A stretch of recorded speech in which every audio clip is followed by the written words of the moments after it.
বন্ধুরা তোমরা সবাই কেমন আছো? আজকে আমি খেমজিলার এপিসোড 2টিকে বাংলায় অনুবাদ করতে চলেছি। তোমাদের যদি ভালো লেগে থাকে তোমরা প্লিজ লাইক শেয়ার সাবস্ক্রাইব করে দিও। আর যারা যারা আগের এপিসোডগুলি দেখোনি তো প্লিজ আগে দেখে নিও। তো আমি কাহিনী স্টার্ট করছি। কাহিনী শুরু হয় আমাদের খেমের ছোটোবেলার সিন দেখানো হয়, যেখানে তাকে বাইরে থেকে একটা ছেলে দেখতে থাকে, আর এই ছেলেটাই হয় এখনকার মাস্টার। তো সে তাকে ছোটোবেলা থেকেই দেখেছিল। সে যখন দেখে যে তার গ্র্যান্ডপা মন্ত্র বলছে, গ্র্যান্ডপা মন্ত্র বলতে বলতে তার মুখ দিয়ে রক্ত উঠে আসে, যেটা দূর থেকে পারান দেখে। আর তারপরে যখন খেম চলে যায়, পারান জিজ্ঞাসা করে যে ও কি খুব তাড়াতাড়ি মরে যেতে চলেছে গ্র্যান্ডপা? তার গ্র্যান্ডপা বলেছে হ্যাঁ, আমি ওকে ঠিক করার চেষ্টা করেছি কিন্তু পারছি না।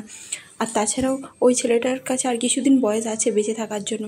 তুমি জানো ওই আত্মাগুলো এত প্রচুর শক্তি যে আমিও ওর দিকে থামাতে পারছি না। এটা শুনে পারান বলে তুমি যদি না করতে পারো তাহলে আমিই তোমার হয়ে করবো গ্র্যান্ডপা। এটা শুনে তার গ্র্যান্ডপা বলে যে না, তুমি এটা করতে পারো না, তুমি আমার কথা শুনো, তোমাকে আমি বলছি ও আর অ্যাট লাস্ট 10 বছর বেঁচে থাকবে। তো ততক্ষণকে হয়তো আমি মারা যাব, আর তারপরে তুমি আমার জায়গায় আসবে। তো সেই দিন যখন আসবে তখনকে আমাকে বলতে হবে যে তুমি কখনো কারো পাস্ট লাইফের অভিশাপ নিয়ে কাজ করবে না, ঠিক আছে? এটা শুনে পারান বলে যে কিন্তু গ্র্যান্ডপা যখন ওই সময় আসবে আমি তো ওকে হেল্প করতে পারবো, তাই না? তার গ্র্যান্ডপা তাকে মানা করে দেয় আর বলেছে আমি তোমাকে কতবার ওয়ার্ন করেছি যে তুমি লোকের পাস্ট লাইফের অভিশাপ নিয়ে কখনো কাজ করবে না। তুমি তোমার ম্যাজিক ট্রিকগুলোকে তোমার এই গ্রামের মানুষকে প্রোটেক্ট করাতে ব্যবহার করবে, ঠিক আছে? তোমার এই কালা ম্যাজিক কখনো কারো অভিশাপ মেটাতে কখনো ব্যবহার করবে না, ঠিক আছে? তুমি কখনো কারো অভিশাপের মিডিলে আসবে না, ঠিক আছে? আর তাছাড়াও তোমার মায়ের লাইফে তুমি দেখেছো তো, তোমার মাও মারা গেছে আর আমিও এখন মারা যেতে চলেছি। তো পারান তুমি কখনো কারো লাইফের মাঝখানে আটকাবে না, প্রমিস করো। তো পারান প্রমিস করে। আর এখানে প্রেজেন্টে দেখানো হয় যখন পারান সেই ভূতগুলোকে আটকানোর জন্য মন্ত্র বলতে থাকে, তারপরে একটা গার্ড সৃষ্টি হয়ে যায় যেখানে সবাই শকড হয় আর সবাই মন্ত্র বলতে থাকে। পারান সেই ভূতেদের মধ্যে দেখতে থাকে যে কে আসল ভূতরা যে খেমকে মারার চেষ্টা করে। তখনই সে একটা মহিলাকে দেখতে পায় আর সেই মহিলাটি তখনই তাকে বলে তুমি কি আমাকে খুঁজছো? এটা শুনে পারান বলে যে তুমি ওই ছেলেটাকে ছেড়ে দাও। তো সেই ভূতরা বলে যে তুমি ওই ছেলেটাকে আমাকে দিয়ে দাও, তাহলে আমি এখানে সব ভূতকে এখান থেকে নিয়ে চলে যাব, ঠিক আছে? ওটাই শুনে পারান বলে যে ওই ছেলেটা তোমার কী করেছে যে তুমি ওকে মারার জন্য চেষ্টা করছো? তুমি কি ওকে ছেড়ে দিতে পারো না?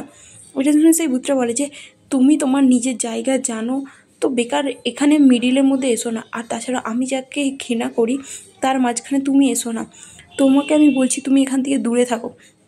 পারান বলে যে যাই হোক না কেন আমি ওকে বাঁচাতে চাই। এটা শুনে ভূতরা বলে তোমাকে আমি বলছি ওর সঙ্গে তোমার কোনো মতলব নেই, তুমি এর থেকে দূরে থাকো, নাহলে আমি তোমাকে খারাপ লাইফ দেবো, এর থেকেও বেশি তোমার সঙ্গে খারাপ কিছু হতে পারে। তুমি বেকার বেকার বোকার মতন ওর সামনে এসে দাঁড়ানো বন্ধ করো। তোমার গ্র্যান্ডপাও ওকে বাঁচানোর চেষ্টা করেছিল কিন্তু সেও মারা গেছে। আর তোমার কি মনে হয় তোমার মতন একজন পাওয়ারলেস ছেলে আমাকে আটকাতে পারবে? কখনোই না। আমি যেটা চাই আমি সেটা নিয়েই যাব।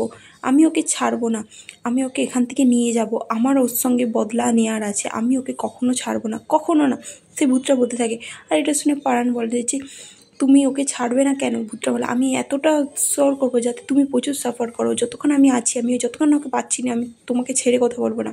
তখনই পারানকে দেখানো হয় যে মন্ত্র বলতে থাকে, আর এখানে খেমকে দেখানো হয় যে কষ্ট পেতে থাকে আর ছটফট করতে থাকে, আর জেঠও তাকে কাছে বসে মন্ত্র বলতে থাকে। তারপরে পারান সে বলতে থাকে আমি পারান আমার সব ভিতর আত্মা থেকে আর সব পাওয়ার থেকে যারা যারা আমাকে সাহায্য করেছে, এমনকি অনেক বুদ্ধারা যারা আমার পাশে আছে, আমার মা বাবা, আমার যে গ্র্যান্ডফাদার, সবাই আমার পাস্ট লাইফের যজন কর্মা যারা যারা আমাকে প্রোটেক্ট করছে, তোমরা আমাকে সাহায্য করো এই স্পিরিট আত্মাগুলোকে দূরে ভাগানোর জন্য।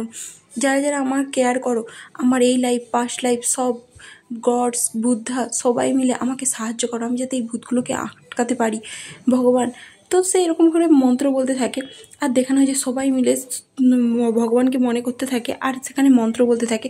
যেই মন্ত্র চক্করে যখন পারানের মন্ত্র খুব বেড়ে যায়, সে জল আত্মা পৃথিবী সবাইকে মিলে যখন মন্ত্র বলতে থাকে তো সেই মন্ত্র কাজ করে। আর দেখানো হয় যে আস্তে আস্তে সেখানে একটা বৃষ্টি চালু হয়ে যায় আর সেই বৃষ্টির চক্করে ভূতগুলো সব পুড়ে ওখান থেকে গায়েব হতে চালু করে দেয়। মানে পারানের যে মন্ত্র সেটা কাজ করে যায় আর আপাতত এখনের জন্য সেই ভূতটা ওখান থেকে গায়েব হয়ে যায়। তারপরে পারান যখন চোখ করে তার নাক দিয়ে রক্ত বেরোয়, এমনকি সেই ছোটো ছোটো ভূতগুলো বলে যে পারান তুমি ঠিক আছো তো মাস্টার, তোমার তো রক্ত বেরোচ্ছে। মাস্টার বলে যে তুমি চলে যাও, গ্রামের লোকের দিকে দেখো।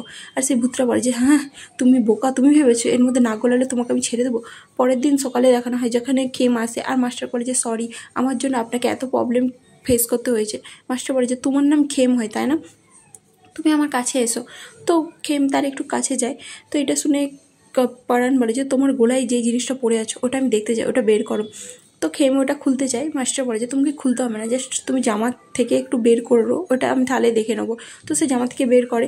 মাস্টার তার ক্লোজ আসে আর সেটাকে দেখে আর বলে যে আমি ঠিকই ভেবেছিলাম যে আমার দাদু এরকম জিনিস দুটোই বানিয়েছিল, একটা আমার কাছে আছে আর একটা তোমার কাছে আছে।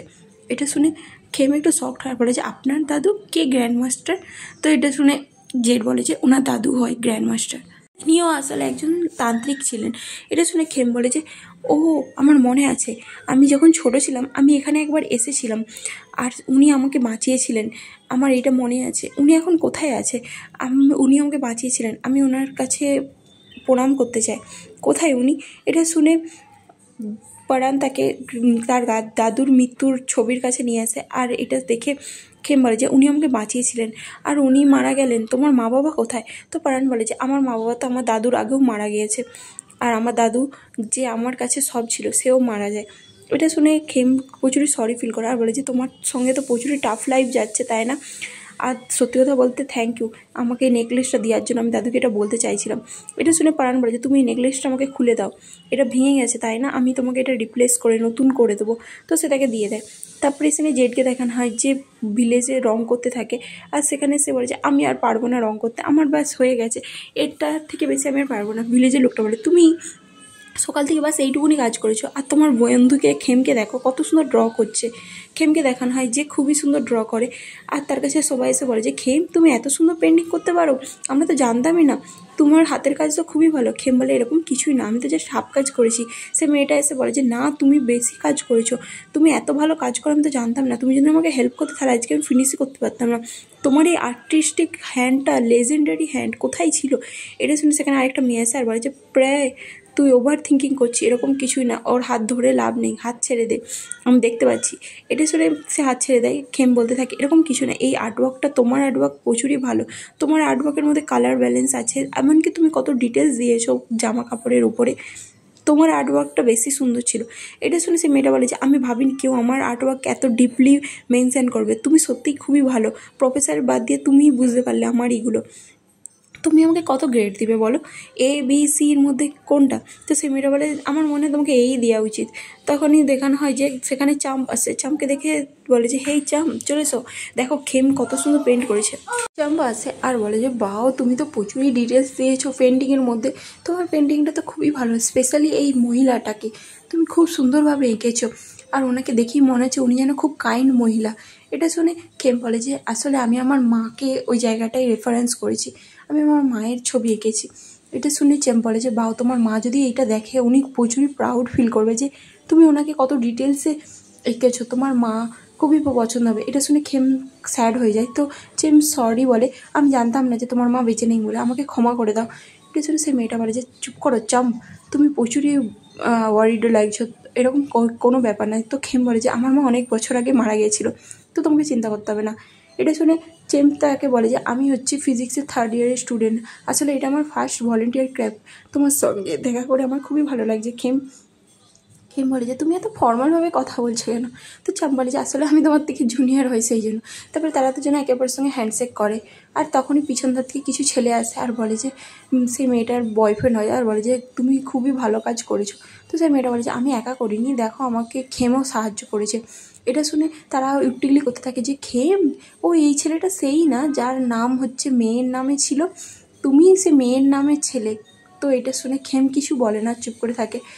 আর সেই ছেলেগুলো তাকে উট্টিগলি করতে থাকে যে আমরা তো বিশ্বাস করতে পারছি না যে সত্যি এরকমও আছে। তো তখনই চাম্প বলে যে হেই তোমরা কোন দুনিয়ায় বাসছো? হ্যাঁ, আজকালকার যুগে এখনও এজ আর জেন্ডার নাম নিয়ে আমরা লোককে জাজ করি না, এখন সব কিছু চেঞ্জ হয়ে গেছে। তো তুমি তোমার জেন্ডার আইডেন্টিটি নিয়ে কথা বলা বন্ধ করো, ঠিক আছে? তখনই উপর থেকে জেটও বলে যে হেই তোমরা যদি কেউ খেমের গায়ে হাত দাও আমি তোমাদেরকে ছেড়ে কথা বলবো না, ওখানে দূরেই থাকো।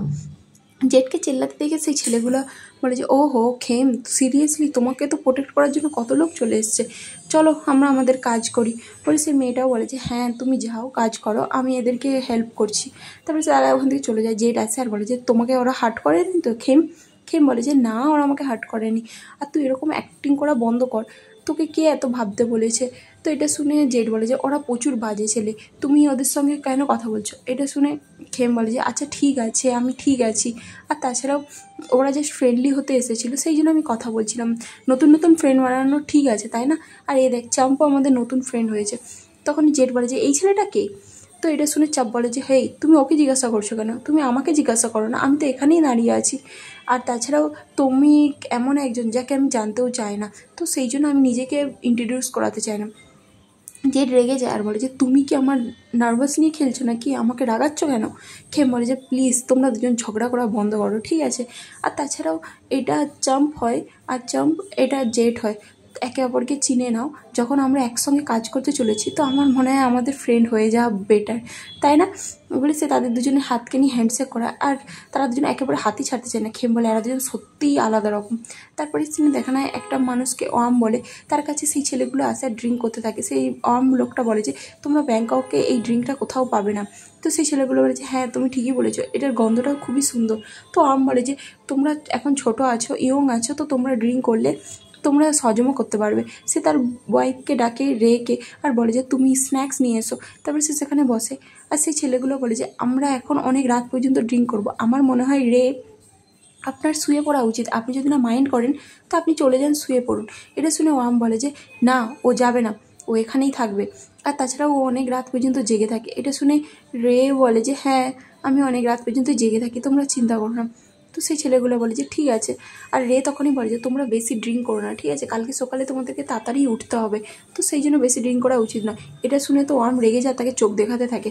তারপরে দেখানো হয় যে তারা চিয়ার্স করে, আর যখন তারা ঘুমিয়ে থাকে উপর থেকে কিছু আওয়াজ শোনা যায়, ওখান দিয়ে একটা ছেলে উঠে পড়ে আর সিঁড়ি বেয়ে উপরে উঠে দেখে যে ওয়ার্ম তার বউকে খুব মারছে, আর বলছে যে তোমাকে কে সাহস দিয়েছে আমার ড্রিঙ্ক করার মাঝখানে কথা বলতে, তোমার জন্য আমি পয়সা জমা করছি আর তুমি আমাকে বাধা দিচ্ছ।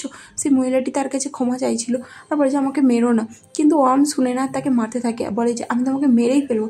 সেই ছেলেটা যখন দেখে সে সেখান থেকে চলে আসে। পরের দিন সকালে সে তার ফ্রেন্ডের দিকে বলে, তার ফ্রেন্ডও বলে তুই মনে হচ্ছে কোনো স্বপ্ন দেখছিল, আর এটা শুনে সেই ছেলেটা বলে স্বপ্ন না মাই ফুড, আমি সত্যিই নিজের চোখে দেখেছি, আমার তো মনে হয় ওয়াম নিজের ওয়াইফকে খুবই মারধর করে। এটা শুনে তারা বলে যে কিন্তু ওয়াম তো খুবই নাইস পারসন, উনি আমাদের সঙ্গে খুব ভালোভাবে কথা বলছিল, আমার মনে হয় না উনি এরকম করতে পারবে বলে, উনি আমাদেরকে কত কিছু এনেও দিয়েছিলেন, তো ওনাকে দেখে তো ভালোই লাগছিল, আর আমার মনে হয় তুই ভুল ভাবছিস, তুই কোনো স্বপ্নই দেখেছিস, আর তো ভালো পার্সনকে তুই উল্টা ভাবিস না।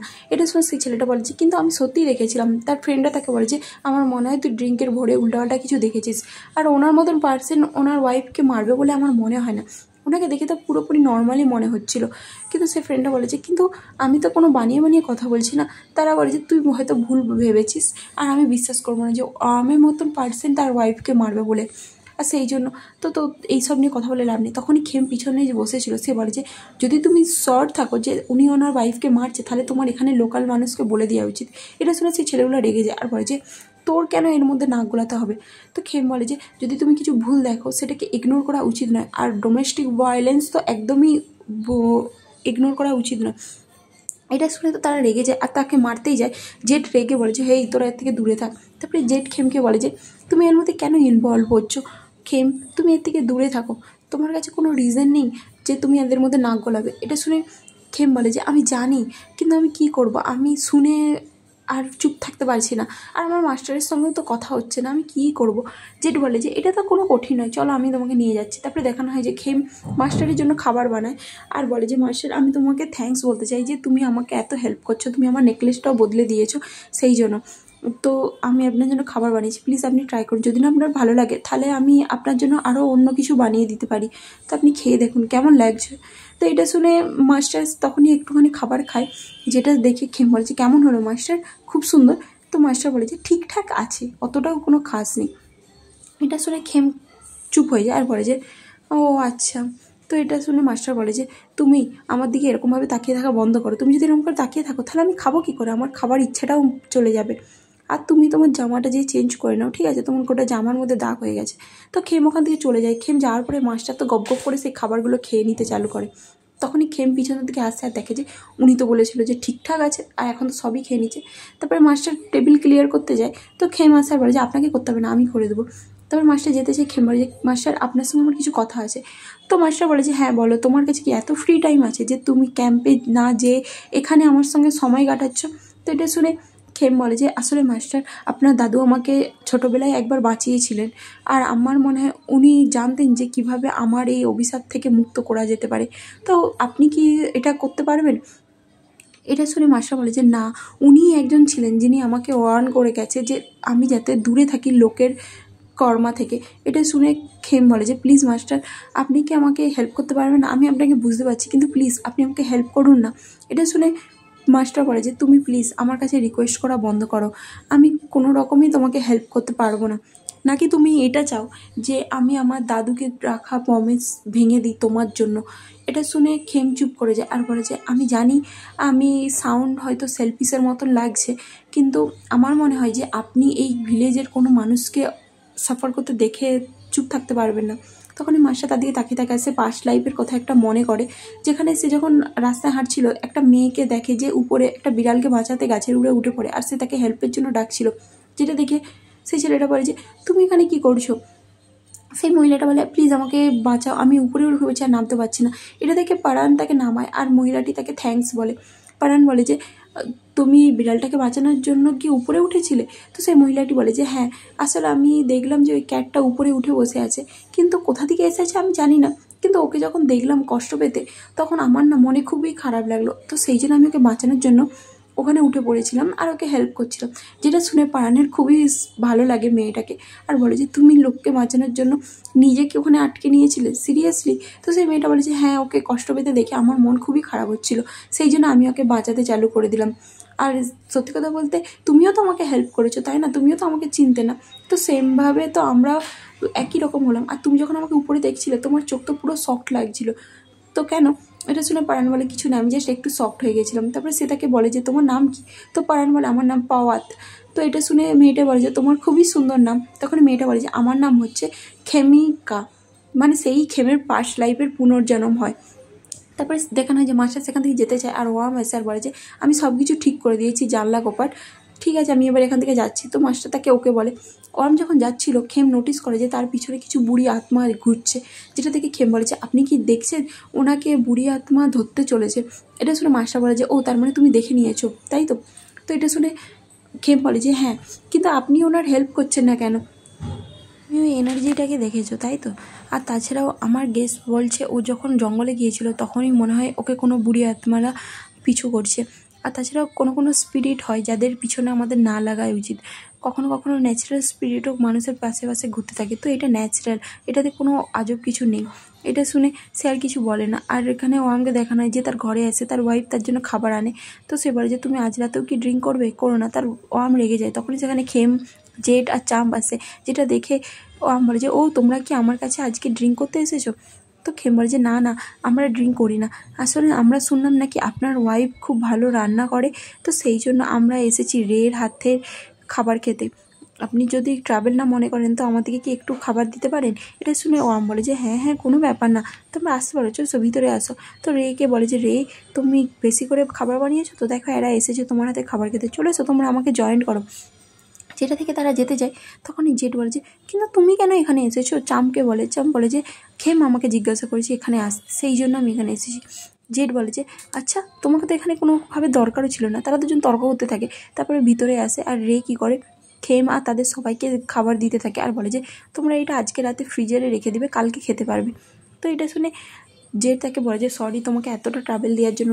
রে বলে যে কোনো ব্যাপার না, আমি সবসময় বেশি করেই বানাই, তো কোনো ব্যাপার না। খেম নোটিস করে রের গায়ে কিছু দাগ আছে, যেটা দেখে সে বলে যে তোমার গায়ে এই দাগগুলো কী করে এলো, কী হয়েছে তোমার সঙ্গে? রে বলে আমি পড়ে গিয়েছিলাম, কিছু না। তারপরে তারা বাইরে চলে আসে, যেখানে জেড বলতে থাকে খেম তুই এর থেকে দূরে থাক, ঠিক আছে? ওদের মাঝখানে নাক না গোলানোই উচিত। আমার মনে হয় রে হয়তো সত্যিই পড়ে গিয়েছিল। এটা শুনে খেম বলে যে তোর এটা মনে হয়, কিন্তু ওকে দেখে আমার অন্য কিছুই মনে হচ্ছিল, আমার মনে হচ্ছে যেন ও ওকে সত্যিই হার্ট করেছে। বাট জেড বলে ও আমার মতো পার্সন তার ওয়াইফকে হার্ট করতে পারে না, তাছাড়াও এটা আমাদের বিজনেস নয়, বলে কী হবে যদি ওকে কোনো ভূতে ধরে, তো এটা শুনে চাপ বলে যে মানেটা কি তোমাদের ভূত ধরবে। তখনই জেড তাকে ইশারা করে আর বলে যে তুই কি বাজে বাজে কথা বলছিস, এইসব কথা বলা বন্ধ কর। এটা শুনে খেম বলে যে হ্যাঁ হ্যাঁ তুই ঠিকই বলেছিস, এমনি তো আমরা মাস্টারের ঘরের কাছে চলে এসেছি, চম তুমি কেন আমার দিকে এখানে পর্যন্ত ফলো করছো, চেন তুমি চলে যাও, আমরা এবার এখান থেকে চলে যেতে পারবো, ঠিক আছে তুমি আন্টির ঘরে ফিরে যাও। তো চেন আর কিছু বলে না। তো খেম আর জেড ওখান থেকে চলে যায় আর চেন তো পুরো শকড হয়ে থাকে যে এদের মধ্যে চলছেটা কি। তারপরে সিনে দেখানো হয় যে চেন কী করে, সেই ভিলেজের একজন লোককে বলে যে ওয়ামের সঙ্গে কথা বলতে। ওয়াম যখন ড্রিঙ্ক করছিল আর বলে যে কী ব্যাপার অনেক দিন পর তুই আমাকে ড্রিঙ্ক করতে রেখেছিস। তো সেই লোকটা বলে যে এমনি কিছুই না, তুই কি রোজ রোজ ড্রিঙ্ক করছিস নাকি, সত্যি কথা বল আমাকে, এত ড্রিঙ্ক করা ভালো নয়, তোকে মধ্যে কি কিছু প্রবলেম চলছে, যদি তুই কিছু ব্যাপারে চিন্তা করিস তুই আমাকে বলতে পারিস। ওয়াম বলে যে না না এরকম কিছুই না, আমার মতন পার্সনের মধ্যে আর কী চিন্তা হবে, তো যেন ফ্যামিলি প্রবলেম এইসব হ্যান ত্যান, আর কিছু কোনো প্রবলেমই নেই।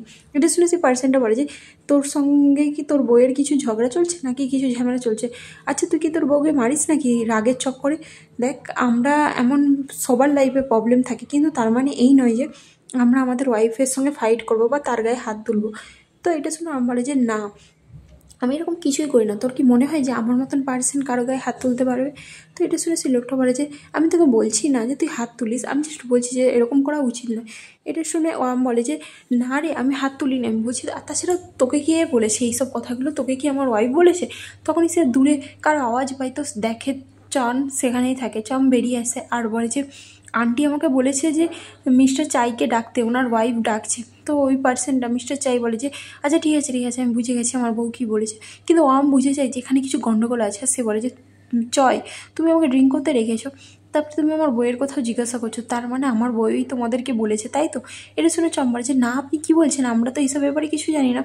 ওয়াম বলে যে আমি জানি আমার বউ হয়তো তোমাকে বলেছে যে আমি ওকে মারি তাই তো। তো এটা শুনে চাই বলে যে হেই তুই এত মাইন্ড করিস না, জাস্ট আমরা কী করে জানবো, আমি জাস্ট তোকে ড্রিঙ্ক করতেই ডেকেছিলাম। ওম বলে যে তোরা আমাকে বোকা বানানো বন্ধ কর, তুই আমাকে হঠাৎ করে এখানে ডেকেছিস জাস্ট ড্রিঙ্ক করার জন্য, আমি এটাতে বিশ্বাস করবো না, আমি যাচ্ছি, ওকে আজকে ছাড়বো না। তখনই চমকে দেখানো হয় যে খেমকে ফোন করে আর বলে যে তো এখানে এরকম গন্ডগোল হয়ে গেছে। খেম বলে যে আমি বলেছিলাম তোমাকে এইসব করার দরকার নেই। তখন সে ওখান থেকে যেতে যায়, জেড বলে তুই কোথায় যাচ্ছিসটা কোথায়।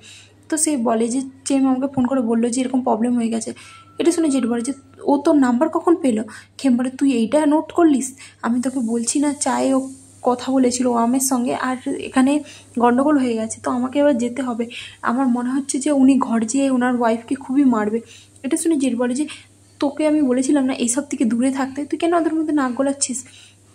খেম বলে যে আমি এর মধ্যে নাক গলিয়ে না থাকতে পারবো না, কারণ আমার মনে হয় যে উনি ওনার ওয়াইফকে প্রচুরই বডিলি হার্ট করতে পারে, আর এই পয়েন্ট থেকে আমার এখন মনে হচ্ছে না যে আমার এখানে ওয়েট করে কোনো লাভ আছে। এটা শুনে জেড বলে যে ঠিক আছে তুই যখন এতই ওদের ব্যাপারে নাক গলাচ্ছিস, যদি তুই যাস তাহলে আর তোর সাথে আমিও যাব।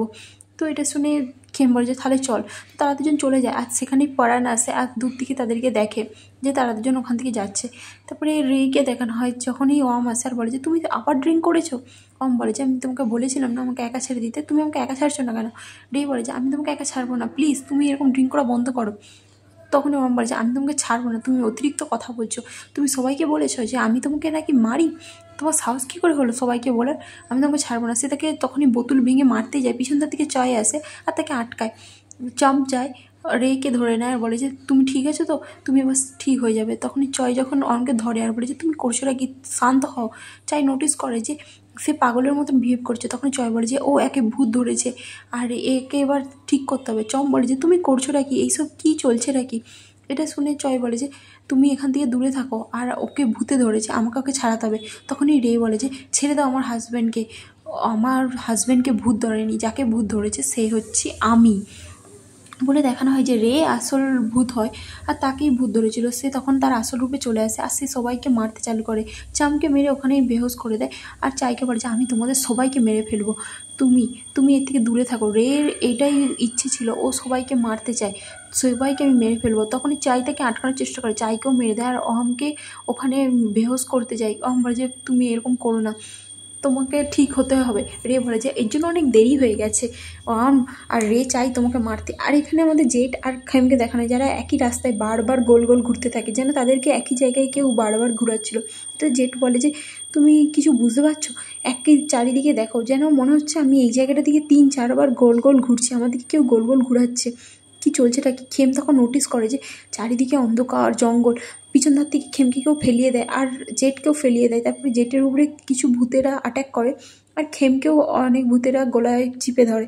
আর এখানে আমাদের পরাণকে দেখানো হয় যে মন্ত্র সাজে এই সব কিছু দেখতে থাকে, যেটা দেখে সে শকড হয়ে যায়। রে এদিকে কিছু সবাইকে বেঁধে আগুন জ্বালানোর চেষ্টা করছে আর রে পরাণকে বলছে তুমি তোমার চয়েস চুজ করো, তুমি কাকে বাঁচাবে, তুমি এই ভিলেজের লোকের দিকে বাঁচাবে নাকি খেমকে বাঁচাবে। এটা শুনে পরাণ দেখতে থাকে আর রাম তাকে মানা করে কিন্তু সে শুনে না। তখনই পরাণ চলে আসে রেয়ের কাছে। রে বলেছে ও তুমি এদেরকে বাঁচানো ডিসাইড করেছো, তার মানে খেমের লাইফে তোমার কাছে কোনো মূল্য নেই। এটা শুনে পরাণ বলে যে তুমি এই বডি থেকে চলে যাও, এই বডিটা তোমার থেকে বিলং করে না, তো তুমি এখান থেকে চলে যাও। সেই ভূতের স্পিরিটটা বলে যে না, আমি এখানে সবাইকে মেরে ফেলবো। আর রে অনেক দিন আগেই মারা গেছে, ও চাইছিল ও সবাইকে মারতে, আমি ওর মনের ইচ্ছে পূরণ করছি। এটা শুনে পরাণ বলে যে তুমি এর মধ্যে ইনভলভ হয়ে না, এটা রের বডি, রে ওর বদলা নিবে, তুমি ওকে ছেড়ে দাও। এটা শুনে ভূতরা বলে যে ও অলরেডি আমার কাছে চলে এসেছে, আমি ওর বডি নিয়ে নিয়েছি, আর তাছাড়াও রে যেটা চাইতো আমি সেটা পূরণ করেই ছাড়বো। এটা শুনে পরাণ তাকে মানা করে আর বলে যে তুমি এটা করতে পারো না। কিন্তু ভূতরা বলে তুমি আমাকে থামাতে পারবে না, আর আমি এখানে ছেড়ে যাব না। তার জেটকে দেখানো হয় যে ভূতেরা তাকে আটকে রাখে। তখনই সে পরাণের আওয়াজ শুনতে পায়। পরাণ বলে যে জেট তোমাকে হেল্প করতে হবে খেমকে। জেট বলে যে কিন্তু মাস্টার আমি কি করে হেল্প করব, আমি তো নিজেই আটকে আছি। মাস্টার বলে আমি তোমাকে পরে এক্সপ্লেন করবো, এখন সময় নেই এক্সপ্লেন করার, তোমাকে আমি শক্তি দিচ্ছি যাতে তুমি ভূতের দিকে দেখতে পাও, আর তোমাকে নিজে থেকে খেমকে বাঁচাতে হবে, ঠিক আছে। তখনই সেখানে সেই পুতুল ছোট ভূতগুলো আসে আর জেটের মাথায় একটা পাতা দেয়, আর যার চক্করে জেট ভূতের দিকে দেখতে পায়। সে পুতুলটা বলে যে জেট তুমি করতে পারবে। তো যখনই জেট উঠে সে ভূতগুলোকে তাড়ায় আর তারপরে সে খেমের কাছকে যায়, যে খেমকেও তাড়াতে থাকে। খেমকে বলে যে তুই ঠিক আছিস তো। খেম বলে যে হ্যাঁ আমি ঠিক আছি, কি হচ্ছে এখানে। তখনই সে বলে যে এখান থেকে চল, আমার মনে হয় এখানে অনেক স্পিরিট আছে আর আমার দিকে এখান থেকে পালাতে হবে। তখনই সে দেখে আরেকজন স্পিরিট এসে খেমকে বাঁচায় ভূতেদের থেকে। তো সেই স্পিরিটটা গায়েব হয়ে যায়। তখনই সেই ভূতের স্পিরিট আসে আর বলে যে জেট তুমি এই রাস্তা দিয়ে চলো। তারপরে খেম আর জেট সেখানে চলে আসে মাস্টার যেখানে থাকে। মাস্টার সেই রের মাথায় হাত দেয় আর বলে যে তুমি আমার ভয়েস শুনতে পাচ্ছ রে, তুমি তোমার বডিতে ফিরে আসো, এই বডিটা তোমার জন্য ওয়েট করছে, তোমার কাজ তোমাকেই পূরণ করতে হবে, অন্য কাউকে তোমার কাজ করতে দিও না, তুমি ফিরে আসো। কিন্তু সেই ভূতরা বলে ও আর বাঁচতে চায় না, ও অনেক দিন আগেই মরতে চাইছিল, আমি জাস্ট ওর মনের ইচ্ছে পূরণ করছি। ওর হাজব্যান্ড অনেক ধার দেনার মধ্যে ডুবে আছে, এমনকি দিন রাত ওর হাজব্যান্ড মদ খেয়ে আসে, তো সেই জন্যই ও অনেক দিন আগেই ওকে মারতে চাইছিল। কিন্তু পরাণ তার কথা শোনে না, বলে যে রে তুমি ফিরে আসো, নিজের প্রবলেমগুলোকে নিজে হ্যান্ডেল করো, অন্য কাউকে তোমার প্রবলেম হ্যান্ডেল করতে দিও না। তখনই সেই ভূতের স্পিরিট সে তার বডি ছেড়ে চলে যায়। আর যেটা দেখে সেই ভূতের স্পিরিটটা বলে আমি তোমাকে ছাড়বো না, এখানেই এটা শেষ হয়নি, তুমি দেখে নিও। তারপরে ভূতের স্পিরিটটা গায়েব হয়ে যায়। তারপরে দেখানো হয় যে জেট যায় সবাইকে বাঁচায় আর ওয়ার্ম রেকে হাক করে বলে যে কিছু হবে না, তুমি ঠিক হয়ে যাবে, আমি এবার থেকে সব কাজ মন দিয়ে করবো, আমি ড্রিঙ্ক করাও ছেড়ে দেবো, আমি প্রমিস করছি। আর তারপরে খেম দেখে আর বলে যে এখানেই চলছেটা কি, খেম আর রের ভালোবাসা জিতে গেছে তাই না, তোমার হেল্পের জন্য। কিন্তু পরাণ বলে যে এটা এত তাড়াতাড়ি বলাটা উচিত নয়, এখনও কী চলছে সেটা তুমি বুঝতেই পারছো না, এটা এতটাও ইজি নয় সব কিছু ঠিক হয়। এটা শুনে তো খেম শক্ট হয়ে যায়, বলে যে আপনার মানেটা কি। তখনই পরাণ বলে যে জেট তুমি চায়ের সঙ্গে মিলে এদের সবাই টেক কেয়ার করো। আর সে খেমকে নিয়ে ওখান থেকে চলে যায়। যাওয়ার সময় খেম বলে মাস্টার আপনি তখন আমাকে বললেন যে এত তাড়াতাড়ি ওদের ভালোবাসা জিত হয়েছে, এটা বলা আমার উচিত নয়, কিন্তু কেন। তো এটা শুনে মাস্টার বলে যে কারণ রে অমকে ক্ষমা করে দিলেও অম এত তাড়াতাড়ি চেঞ্জ হবে না, যতই ও ওকে প্রমিস করুক না কেন ও ওর প্রমিস পুরোপুরি কমপ্লিট করবে না, তুমি দেখে নিও, সেই জন্য আমি বলেছিলাম। আর আগে হোক বা পরে এটা তাড়াতাড়ি হতেই চলেছিল কখনো না কখনো। তো এটা শুনে খেম বলে যে কিন্তু ওম তো চেষ্টা করবে বলেছে তাই না, আর যারা একে অপরকে ভালোবাসে তারা যদি চেষ্টা করে সব কিছু ঠিক হয়ে যাবে। তো পারাম বলে যে ভালোবাসাই যথেষ্ট নয় সব কিছু ঠিক করার জন্য, তুমি জানো কিছু কখনো কখনো কিছু জিনিসকে ঠিক করার জন্য আমাদের অনেক হার্ডওয়ার্ক করতে হয়, আর সবসময় একসাথে মিলে সব প্রবলেম ঠিক করা যায় না। আর সেই জন্য আমি হেল্প করেছিলাম অনকে আর রেকে, কারণ ওরা আমাদের ভিলেজের লোক হয় সেই জন্য। তো খেম বলে যে তুমি কখনো তোমার ভিলেজের লোকের দিকে সাহায্য করতে রিফিউজ করো না তাই না, শুধু আমাকেই তুমি সাহায্য করতে চাইছো না কেন। তো পরাণ বলে যে কারণ ভিলেজের লোককে বাঁচানো এটা আমার ডিউটি, ওদের টেক কেয়ার করা আমার ডিউটির মধ্যে পড়ে। খেম বলে যে ও আমি বুঝতে পেরেছি, আমি একজন আউটসাইডার হই সেই জন্য তুমি আমার হেল্প করতে চাও না তাই তো, যাই হয়ে যাক কেন, যাই করতে হোক না কেন আমি তোমাকে বিশ্বাস করাবো, তোমার চোখে আমি আউটসাইডার নয়। তখন সে সাইকেল থামায় আর তার হাত তার গায়ে পড়ে যায়। তারপরে জেঠকে দেখানো হয় যে চামকে নিয়ে ঘরে আন্টির কাছে নিয়ে আসে আর তাকে বিছানা করে শুকরিয়ে দেয়। আন্টি বলে এইসব হচ্ছেটা কি, তোমাদের সঙ্গে কি হয়েছে, তোমাদেরকে কে মেরেছে? চাই বলে যে আমি তোমাকে পরে বুঝাবো এইসব কথা, ঠিক আছে, এখন ওদেরকে রেস্ট নিতে দাও। তখন এই জেঠ চানের কাছে বসে পড়ে আর সে তার চিন্তা করতে থাকে। তো সবাই বলে যে তোমরা চিন্তা করো না, আর ও এখন ঠিক হয়ে যাবে। তো এটা শুনে জেঠ তাদেরকে থ্যাঙ্কস বলে। আন্টি বলে যে তোমাকে অত ভাবতে হবে না, ও কিছুক্ষণ রেস্ট নিলেই ঠিক হয়ে যাবে। আর তাছাড়াও যাই হোক না কেন, ও এর মধ্যে নিজেই জড়িয়েছিল, তো ওকে তো এবার শাস্তি পেতেই হবে। জেঠ এটা বলে ওখান থেকে চলে যায়। ও আমাকে দেখানোর পরের দিন মাস্টারের কাছে আসে আর বলে যে থ্যাংক ইউ মাস্টার, আমি এবার কাজে যাচ্ছি বলে সে সেখান থেকে চলে যায়। মাস্টার আসে আর বলে যে দেখলে, ও এসেছে আমার দিকে গুড বাই বলতে, কারণ ও কাজের জন্য সিটিতে যাচ্ছে কিছু দিনের জন্য। আমি তোমাকে বলেছিলাম না খেম, যে কখনোই ভালোবাসা সব কিছু চেঞ্জ করতে পারে না। এটা শুনে জেঠ বলে যে তার মানে ওই যে স্পিরিটটা রেখে ধরেছিল ওটা কি খেমের পাস্টের অভিশাপ থেকে স্পিরিট পাঠিয়েছিল? তো এটা শুনে সে বলে যে হ্যাঁ, ওটা সেই স্পিরিটটাই পাঠিয়েছিল তার সার্ভেন্টকে। এটা শুনে খেম তাকে সরি বলে। তো মাস্টার বলে যে কোনো ব্যাপার না, তোমাকে আমাকে সরি বলতে হবে না, আমি তোমাকে বলেছিলাম না ওর আমার একদিন না একদিন একে অপর থেকে দূরে হতোই। তো এটা শুনে জেঠ বলে যে মাস্টার বলছে যে তুমি চিন্তা করো না, এখানে তোমার কোনো দোষ নেই, আর যা হয়েছে এগুলো তোমার কোনো দোষ নয়। তারপরে জেঠ বলে যে আচ্ছা তো এবার কি করব আমরা? মাস্টার বলে যে আমি জানি না আমি তোমাকে কি বলবো, কিন্তু স্পিরিটরা আজকে রাতেও আবার হামলা করতে পারে, তো সেই জন্য আমি বলবো তোমরা রাত্রে ঘরেই থাকো। তো মাস্টার বলে যে আমার যতটা করার আমি ততটা করছি, এবার তোমার দিকেও সাবধানে থাকতে হবে। আর তাছাড়া জেঠ বলে যে আমি কি ভূত দেখতে পারি, আমাকে আরেকবার শক্তি দিন না। এটা শুনে মাস্টার বলে যে তোমার মা বাবা আমাকে বকবে আমি যদি এই কাজটা করি।